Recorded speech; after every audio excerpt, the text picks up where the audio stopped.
حیدرآباد جو کبھی قسمتوں کا شہر کہلاتا تھا، آج انتظامیہ کی لاپرواہی اور ناقص منصوبہ بندی کی وجہ سے بدنظمی اور تباہی کی زندہ تصویر بنا ہوا ہے۔ گزشتہ روز حیدرآباد میں ہونے والی موسلادھار بارش کے بعد شہر بھر میں عوام کو شدید مشکلات کا سامنا کرنا پڑا، لیکن افسوسناک پہلو یہ ہے کہ اس کٹھن وقت میں نہ جی ایچ ایم سی کا عملہ نظر آیا، نہ ہی ٹریفک پولیس۔ عوام سڑکوں پر بے یار و مددگار کھڑے رہے اور انتظامیہ غائب رہی۔ رپورٹس کے مطابق جی ایچ ایم سی کی جانب سے سڑکوں اور فلائی اوورز پر جمع ہونے والے برساتی پانی کے نکاسی کے لیے بنائے گئے نالوں کی صفائی اور مرمت تک نہیں کی گئی۔ ان میں جمع ملبہ تک نہیں ہٹایا گیا، جس کی وجہ سے پانی بہنے کے بجائے سڑکوں پر جمع ہو گیا۔ سڑکوں پر گاڑیوں کی لمبی قطاریں لگ گئیں، ٹریفک پوری طرح جام ہو گیا۔ لیکن حیرت کی بات یہ ہے کہ ایک بھی ٹریفک پولیس عہدیدار موجود نہیں تھا جو ٹریفک کو کنٹرول کر سکے۔ عام دنوں میں تو ٹریفک پولیس کا عملہ جھاڑوں کے پیچھے یا بریجوں کے نیچے سے فوٹوز کھینچنے میں لگا رہتا ہے۔ جی ایچ ایم سی حکام نے اپنی ذمہ داریوں سے ہاتھ جھاڑتے ہوئے تمام اختیارات ہائیڈرا کے حوالے کر دیے۔ ایک ایسی ایجنسی جو ابھی تجربے کار نہیں اور جسے شہر کے بنیادی نظام کی بھی پوری سمجھ بوجھ نہیں ہے۔ عوام میں شدید غصہ پایا جا رہا ہے۔ شہریوں کا کہنا ہے کہ وہ آج جو یہ اذیت برداشت کر رہے ہیں وہ صرف اور صرف جی ایچ ایم سی کی نالائقی اور ہائیڈرا جیسے غیر تجربے کار ادارے کو ذمہ داری سونپنے کی سزا ہے۔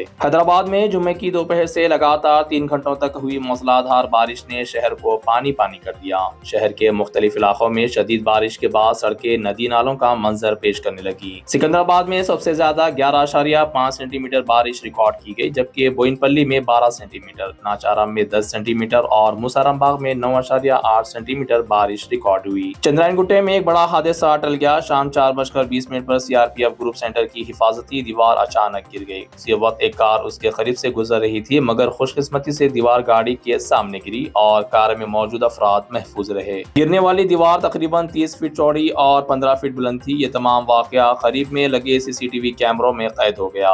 دوسری جانب سکندرآباد کی پائیگا کالونی میں بارش کا پانی گھروں میں داخل ہو گیا، جس سے مقامی رہائشی شدید پریشانی میں مبتلا ہیں۔ کئی بائکس بہہ گئیں اور کئی گاڑیاں پانی میں ڈوب گئیں۔ حکام موٹروں کے ذریعے گھروں سے پانی نکالنے میں مصروف ہیں، جبکہ حفاظتی اقدامات کے تحت بجلی کی فراہمی بھی بند کر دی گئی۔ مقامی افراد نے الزام لگایا ہے کہ پائیگا کالونی میں پانی بھرنے کی اصل وجہ پٹنی نالے پر قبضے ہیں۔ ان کا کہنا ہے کہ حشمت پیٹ اور رسول پورہ نالوں سے آنے والا پانی پٹنی نالے میں جمع ہو رہا ہے، جس کی وجہ سے علاقے میں سیلابی صورتحال پیدا ہوئی۔ مقامی لوگوں نے پٹنی نالے کی فوری مرمت اور توسیع کا مطالبہ کیا۔ Central government land. Hydra is state government. Hydra cannot come and do work without giving a notice to the state government at least that they want to come. They cannot just come and demolish everything. There is a difference between state and central. And Calcutta Hydra will go to any defense stand and break up something is not there. And first of all, it will not endorse what they are claiming to be. And precautions of the people are supposed to be taken first. And then anything, the work follows. Secondly, this work, whatever they wanted to do, they should have done. Where is the second survey report? Why are they producing the reports? What? Secunderabad Cantonment Board, Hydra, Hamda. Season is not the time to work. اگر ہمارا encroachment ہوتا وہاں کے colonies کیوں ڈوبے؟ Because وہاں پر وہ کام کر رہے تھے. There was blockage on that side of the Nala. It prevented the water to drain out quickly, gush out quickly. And because of all this nonsense, we have been ruined. We have been ruined. ہمارے کو برباد کر دیے کیونکہ ان لوگوں کے پاس کرسی کا گورنمنٹ کا پاور ہے. So called SCB, so called Hydra, so called Hamda. Hamda کے پاس کیا لیٹر ہے؟ Why did Hydra come into central government? Did not have any letter, no nothing. Why didn't they show us the letters? We are asking them in the courts.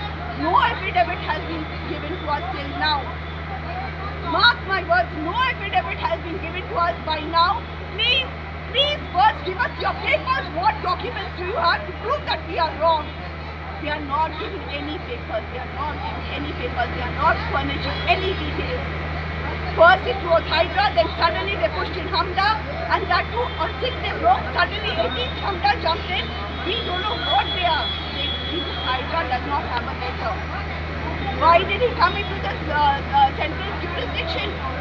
Who is Hydra to come? It's a state government authority, not central government. Okay, even if the Secunderabad Cantonment Board has asked them to do the work, where are the notices? Where are the notices? Where are the the notices, please ask them to serve us notices. مزید خبروں کے لیے ہمارے channel منصف news 24/7 کو دیکھتے رہیے۔ اگر video اچھی لگی تو لائک کریں، شیئر کریں اور چینل کو سبسکرائب کریں۔